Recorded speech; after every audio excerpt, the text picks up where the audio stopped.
Man skal passe på, hvor man sætter fødderne. Hvis man træder på en streg, kan det hele gå i stykker. Hvis man træder på en streg mellem fliserne, så dør hele verden. Det skete for mig. Ikke med hele verden, men næsten.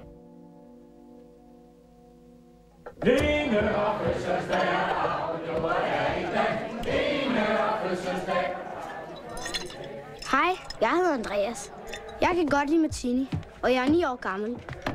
Og jeg kan også godt lide luksusting og min storebror Mikkel. Og og vores gamle hus, hvor vi holdt masser af fester. Og hvor jeg drak mig stiv. Nej, nu kommer jeg! Kom nu, så skynd os lidt. Kom nu, hvis du skynder os lidt. Men jeg kunne allerbedst lide Mikkel, den gamle dreng. En gang så ringede han efter brandvæsenet, bare for at lære nogle nye folk at kende. Jeg var kun sådan en lille underlig snegl, som gik og slog på alting. Tillykke, tillykke, tillykke. Andreas, for helvede. Kom nu, vi skynder os lidt. Hej, drenge. Hvor fanden ligger det lort? Her. Den lille lort. Andreas, jeg fulgte den til køben der, det går helt amok. Hvis du tager den her, så tager jeg hatten. Ja, hvad så?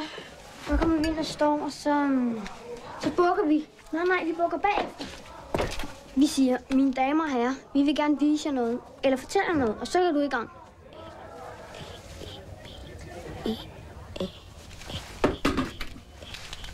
Er du blevet stiv?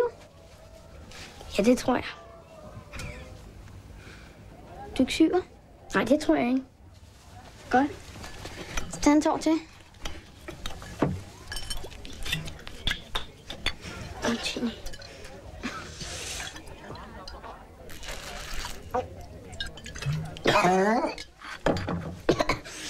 Det smager godt.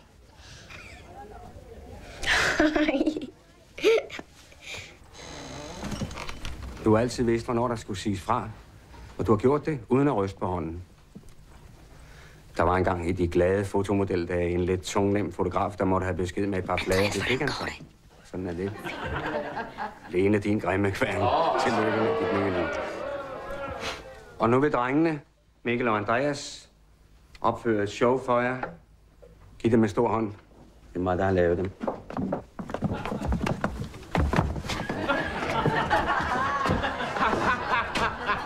Okay, nu vil vi godt opføre en dum gammel hjertelighed, som vores far har tvunget os til at fortælle. Nu får han den lige i hovedet igen, frem for ham. Det er en ret så latterlig vittighed, som vores mor, Lene, har fortalt os på vej til Skåne i sommer.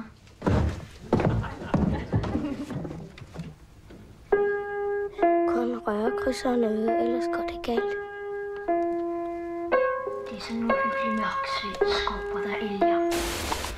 Altså, de prøver at jage sådan en elge. Nå, men så er der sådan en gammel svensk konge, som ikke kan se en skid. Han kan heller ikke høre en skid. Han er totalt debil. Inde i kongens hoved er han den langt suveræneste jæger i hele Sverige. Men så kommer der sådan en mørk skikkelse mod ham. Det er hans tjener, som han altid har med sig.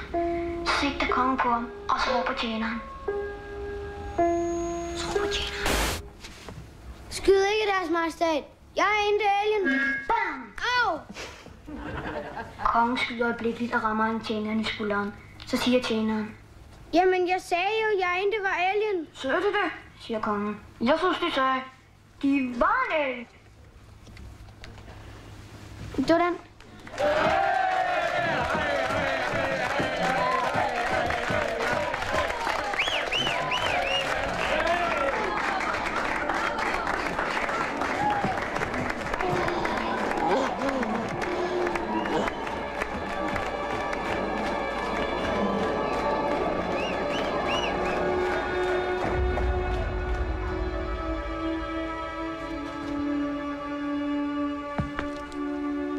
Jeg besvimede og druk, og Mikkel måtte bære mig i seng. Det var ret hæftigt, og folk klappede helt vildt.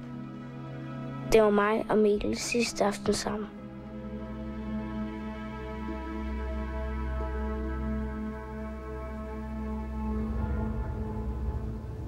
Næste morgen var det som om nogen havde smidt en ordentlig bombe med sårgas.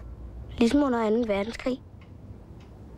Man kunne egentlig godt sige, at de alle sammen var døde, og mig og Mikkel var de eneste tilbage i hele verdensrummet. Sådan noget forestillede vi os shit.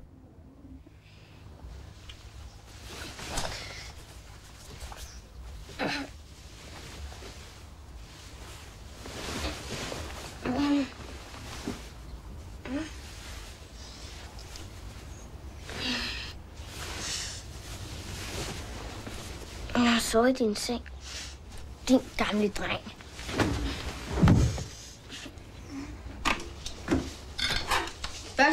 Børste.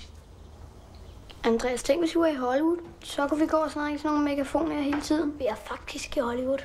Så er det sådan en mavertoilet fuld af lækre piger. Farvel. Jeg skal i bad. Og så skal der stå sådan nogle fans udenfor. Og så har vi sådan et privattog. Fuldt af tjenere, som flyver rundt. Hold da kæft. Børste. Andreas, du får mærke. Hold da kæft, Ole. Ligger du i at sove? Synes du ikke, det er lidt for overdrevet? Vi er ikke i skole. Ja, sådan. Jeg skal først møde efter spiseren. Jeg skal nu. Du skynd dig dog, mand. Slap dig over af. Mikkel, du skal møde nu, så sæt bag på mig. Hej, Ole. Mig en træve. Hej, Knæk, jeg skal lige have en træve. Du selv hyggeligt. Kom indenfor. Jeg skal bare lige have noget vand. Ej, nu må I kraftedeme holde op. Jeg sidder her og prøver på at skide. Ja, undskyld. Undskyld. Det var den morgen, ulykken skete. Tænk, hvis jeg vidste på forhånd.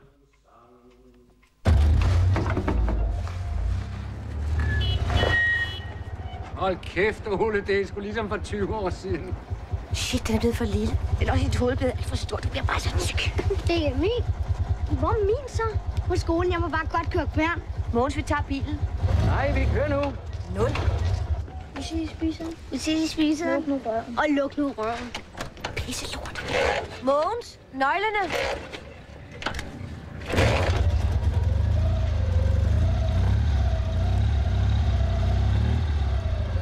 Du er simpelthen for lille og for dum til at køre kværn.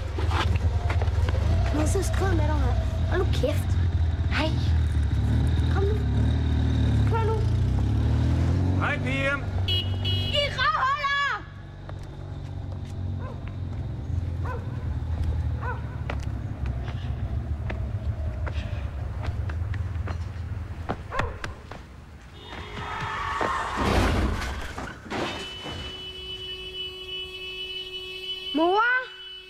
Mor, kom lige. Hvad er der? Ikke noget. Der er ikke sket noget. Ikke noget.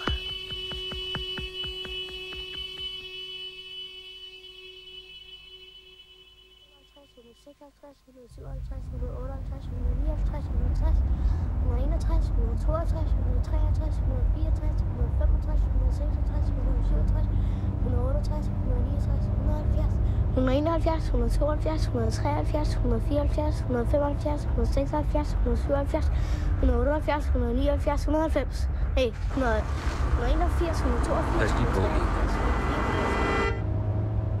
Jeg står lige på, Lene, for helvede. Du kører sgu da ind i de andre. 191. Undskyld.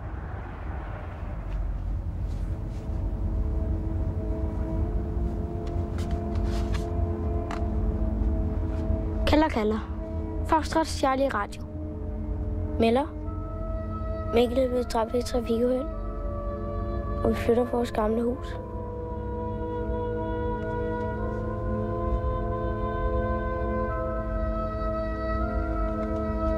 Undskyld, jeg er træt på stregerne. Jeg gør det aldrig mere. Undskyld.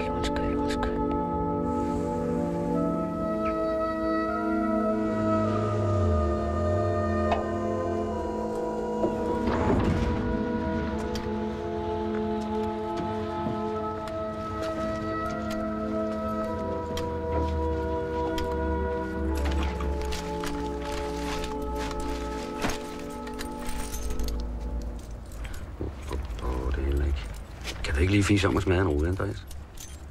Kan du ikke finde nøglen? Nej. Kan du ikke lige smage en rude, Knæk? Goddag i stuen.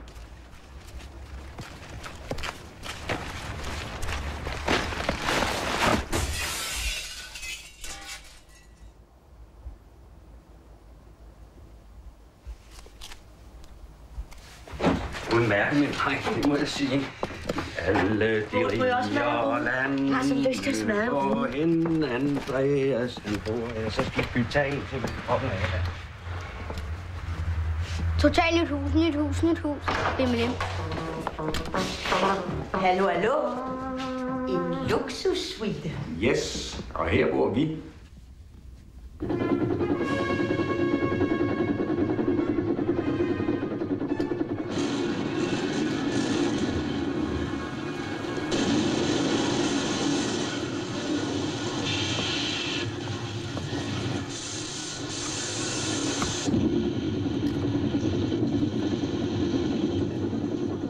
kalder Mikkel. Mikkel Fosters Radio. Her går det godt. Kan du høre mig? Hallo? Alt med 3 bringer lykke. 1, 2, 3. Der er 3 brune døre. 1, 2, 3. Inde på fjernsynet er de ved at skrue tiden tilbage. Han har fået jorden til at dreje baglæns.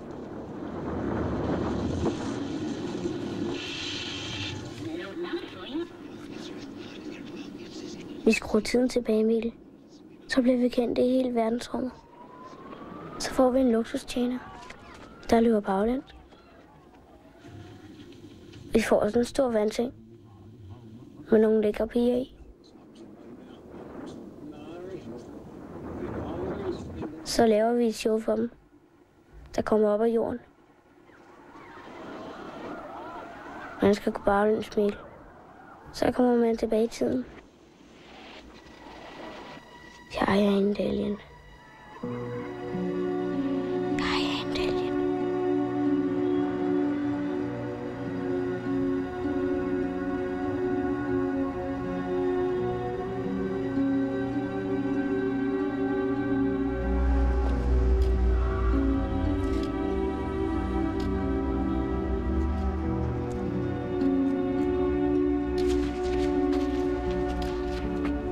Er du nervøs? Ja, jeg kommer for sent. Det gør ikke noget. Man må godt komme for sent den første dag. Jeg kommer også for sent. Tænk sådan på det, Andreas. Dig og mig, vi er sådan nogle gamle soldaterkammerater, der har været i krig. Og nu skal vi være til sidst. For her starter vores civile liv. Og derude står de alle sammen parat til at hylde os med messingorkester og det hele. Hils, hvor du kommer frem. Ja. Ja. Sådan. Ja, den er der. Kan du have den? Yes. Det er i orden, sergeant.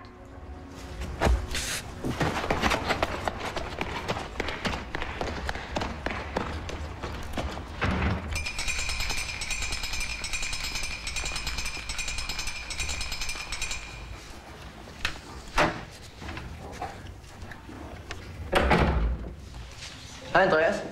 Velkommen til Tjørnæk-skolen. Undskyld, jeg kommer for sent. Så lad gå for i dag. Det er mig, der hedder Sten med det ekstra ben. Rolig, fans, rolig. Kom, du skal herned.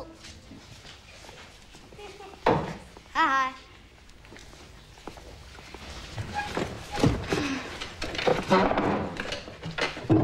Hej, jeg hedder Charlotte. Og jeg er Ulrik. Undskyld, jeg kom for sent.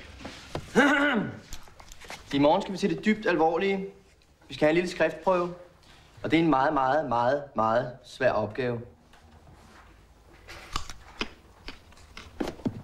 Værsgo, syng.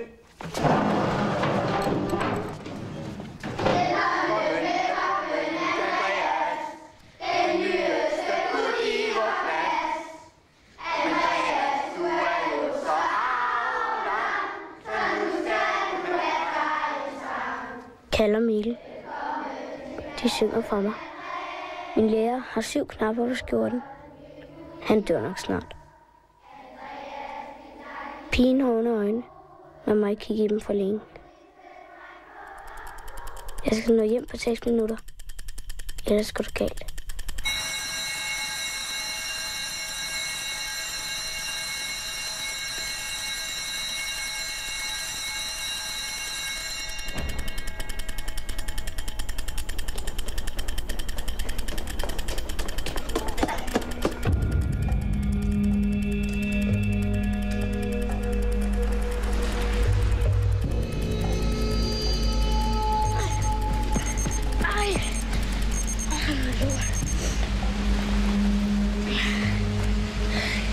Andreas kalder Mikkel Fosters Radio.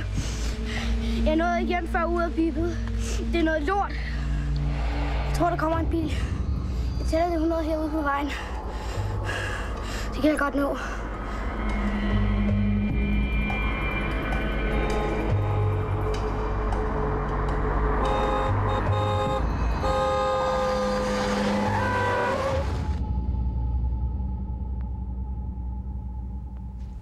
det konsekvent altid for mig. Jeg synes, det er helt grint, at starte på kanten. Hov, jeg vil jo stadigvæk holde på, at kanten skal ned først. Jeg spiser først en bid fra kanten. Og så en bid fra midten. Og så en bid fra kanten. Og så en bid fra midten. Hvis jeg ikke gør det, så dør jeg. Nå? Mikkel for eksempel spiste aldrig kanten. Nej.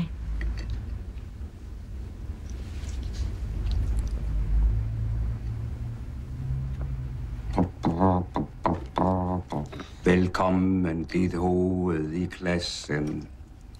Måske du skulle fortælle en vits i din nye klasse. En vits? Ja, du er ret god til at vitse, Mikkel. Et øjeblik. Jo. Hvad forskel er der på en fuld indianer og en høne? De er begge to en fjer på. Det var sgu da god nok. Lighed. Kan du ikke nogen gode vitse, Andreas? Jeg kan Alien. Nå ja, Alien. Kan du huske den?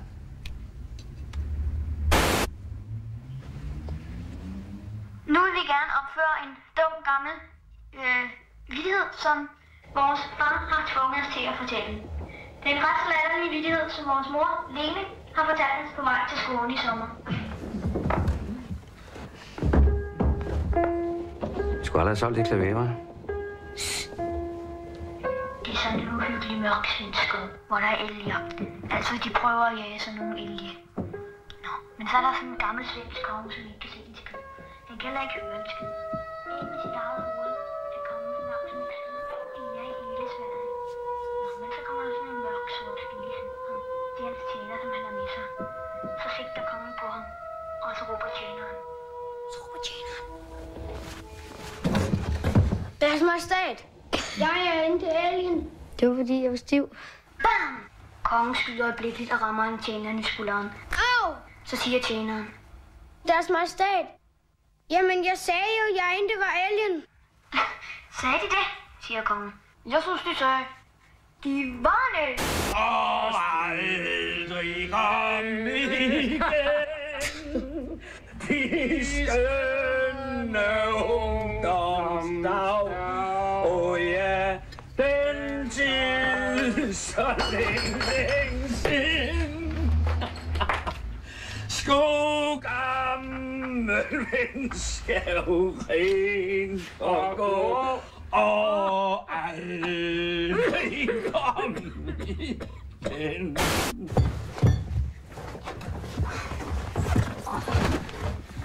Det går mor, det her. Jeg er stiv, Svend bag kameraet er stiv, mor og far er stiv, Andreas er hammerstiv. Jeg har lige lagt ham i seng, han er 9 år gammel. Det er for vildt, det.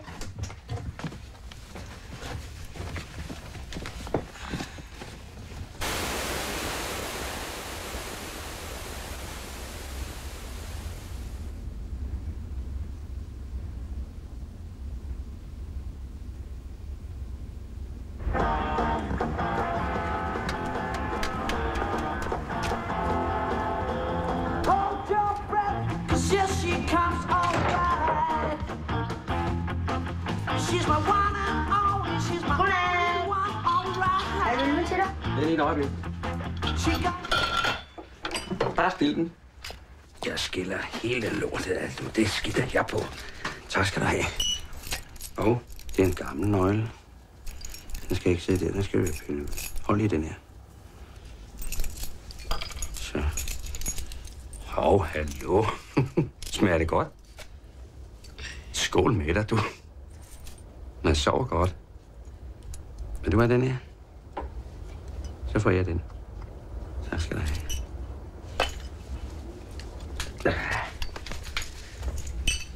Det er ikke mig, der er alien. Jeg er en alien. Nå ja, okay, det vil jeg godt, men nu må vi se fremad. Ja, så godt. Sæt dig, Andreas. På plads. Bare roligt, du kan godt få noget mere øl. Nu er de første vanskeligheder ved omstillingen til det civile liv klar. Er alt i orden? Alt i orden, det er sandt. Oberst. Tørne, tag endelig ikke fejl. Jeg har kørt hele jorden rundt på den maskine der. Og så mødte jeg din mor i Stockholm på Gustav Vasa Hotel. Hun var fotomodel. Wow! Det var sammen med Jesper, den gamle dreng. Og vi havde ikke en krone på lommen. Så sneg vi os op til din mor.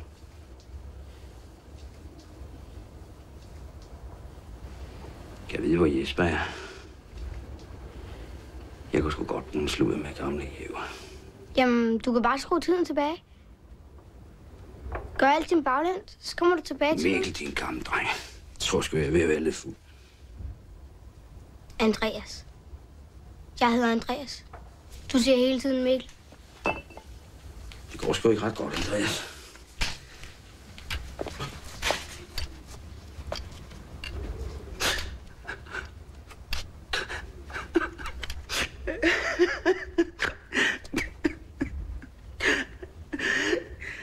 Satan i helvede!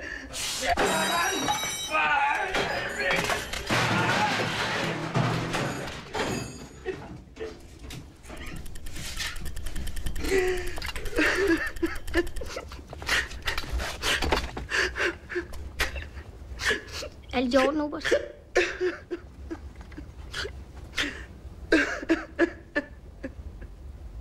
i orden, Oberst!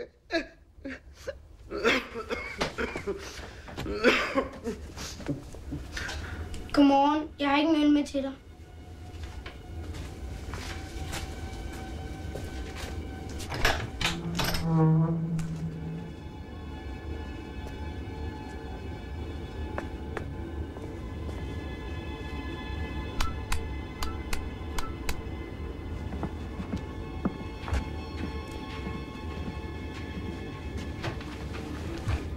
Vi må skrue tiden tilbage, Mikkel. Nu. Far er ved at dø, tror jeg. Jeg er snart den eneste.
Har du set, Andreas? Vi har fået nye cigaretter.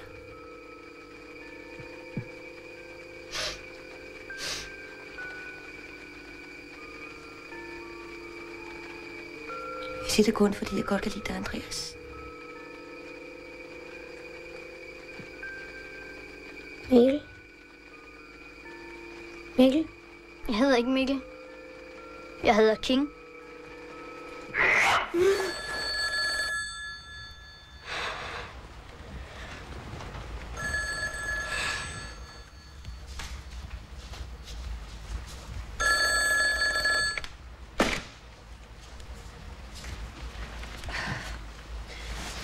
Hvem var det?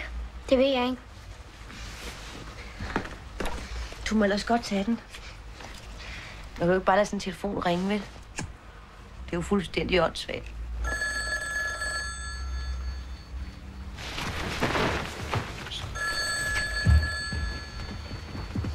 Kommer du herop, Andreas? Jeg skal lige snakke med dig. Vi bliver nødt til at flytte hjem til Jævns Krigersvej. Det kan kan vi ikke, Andreas. Det er ikke vores hus mere.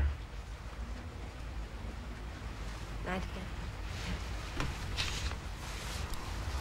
kan. Jeg tror, han hedder Bent, ham der flytter ind. Eller... Ja, han flytter altså ikke ind alene. Kom og sæt dig i, Andreas. Jeg kommer for sent i skole.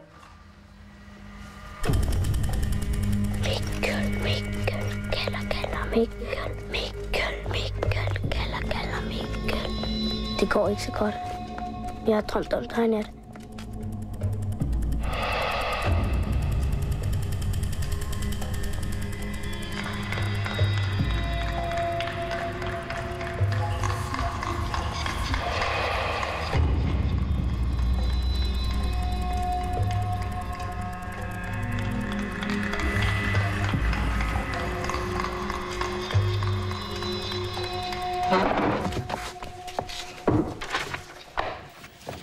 Andreas, bare tag det roligt. Er der noget i vejen? Nej. Okay. Opgaven lyder. Hvis du nu var et dyr, hvilket dyr ville du så være, og hvorfor? Lyder det helt åndssvagt? Ja. Dyr? Jeg er en zebra, og jeg er en søløve. Hvor vildt. Det er ikke noget, I får karakterer for. Det er for at træne jeres fantasi. Hvis du har nogle spørgsmål, så... Godt, Andreas.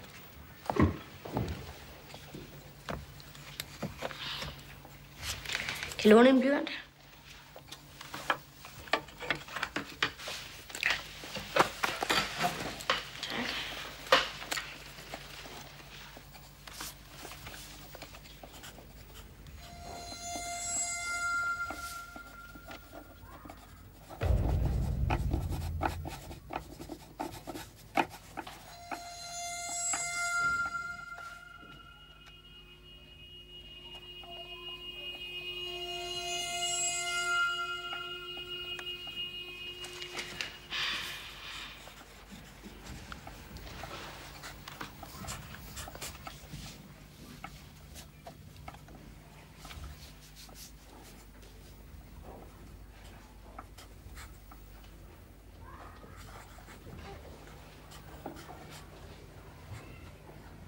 Hvad laver du? Hvad? Jeg må ikke røre linjerne. Jeg kan ikke læse, hvad du skriver. Det er heller ikke meningen.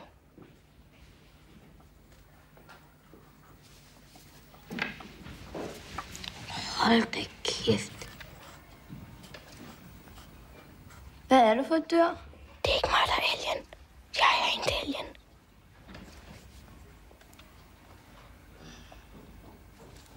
Hallo.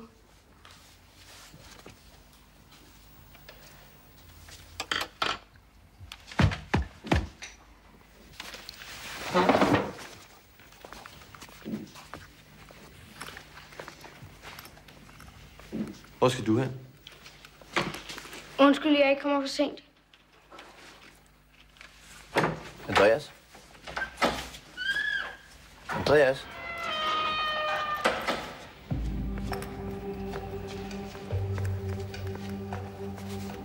Jeg begyndte at skrue tiden tilbage. Ret vildt, men det gjorde jeg altså. Jeg forestillede mig, at bilerne kørte baglæns, og alle mennesker kørte tilbage i tiden. Langt tilbage i tiden. Da jeg kom hjem til det gamle hus, var det som om vi stadig boede der. Og de alle sammen sad og ventede på mig.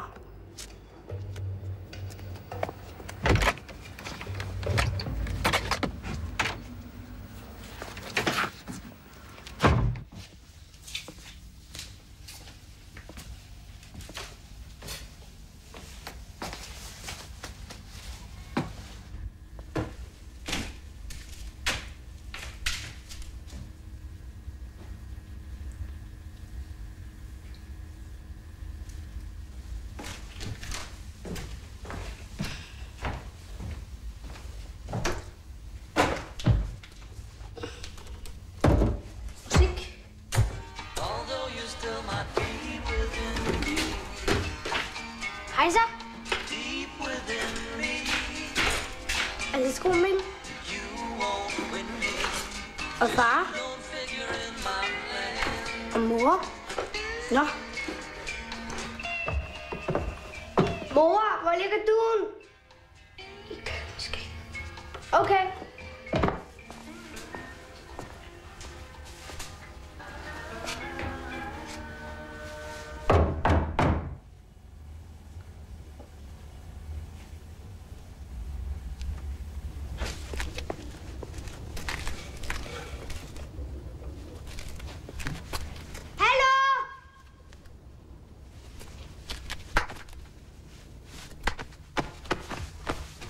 Mikkel?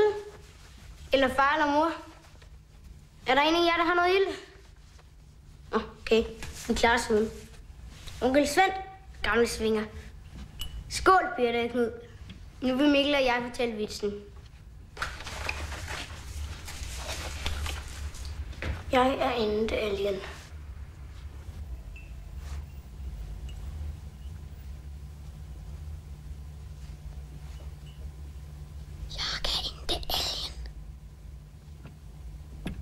Hej Andreas. Går det godt?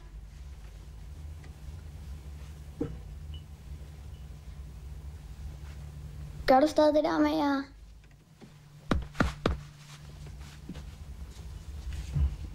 Ikke så tit.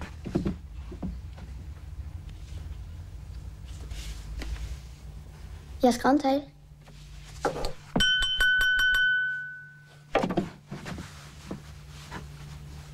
Kære Andreas. Hvorfor er vi to så glade, når resten af verden er så flade? Lyder det langt for dig, eller? Nej. Nå, okay.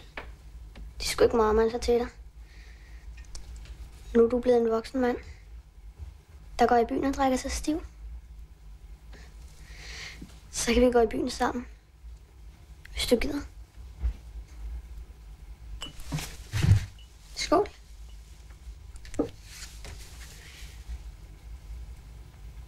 Dengang vi fik dig, Andreas, der har mor fortalt, at jeg puttede dig i skraldespanden. Men ved du hvad? Jeg er sgu egentlig glad for, at du samlede dig op igen. For sammen med dig og de 2 tosser til mor og far, der har jeg levet det bedste liv i verden. Skål, Andreas.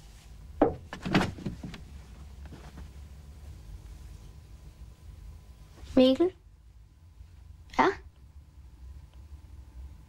Du er jo død.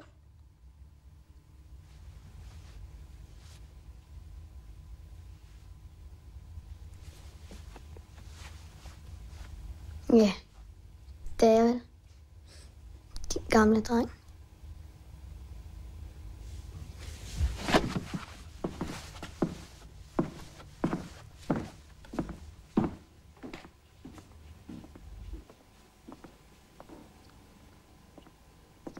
Mikkel?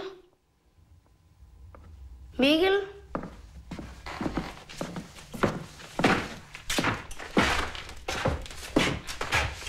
Au. Jeg hedder ikke Mikkel. Jeg hedder Bent. Hvem er du?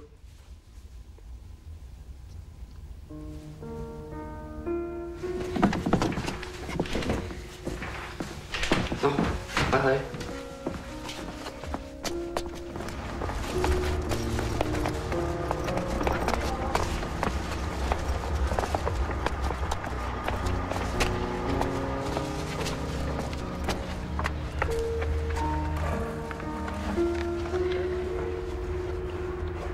Kalder Mikkel.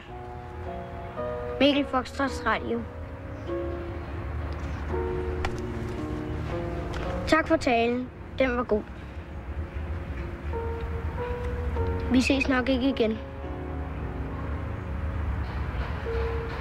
Farvel.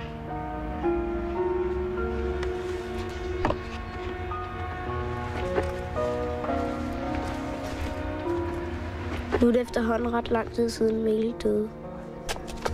Det går ret godt i skolen. Mor og far rejser til Stockholm lige nu. Det går faktisk ret okay i det hele taget. Men jeg vil nu altid tænke på Mikkel.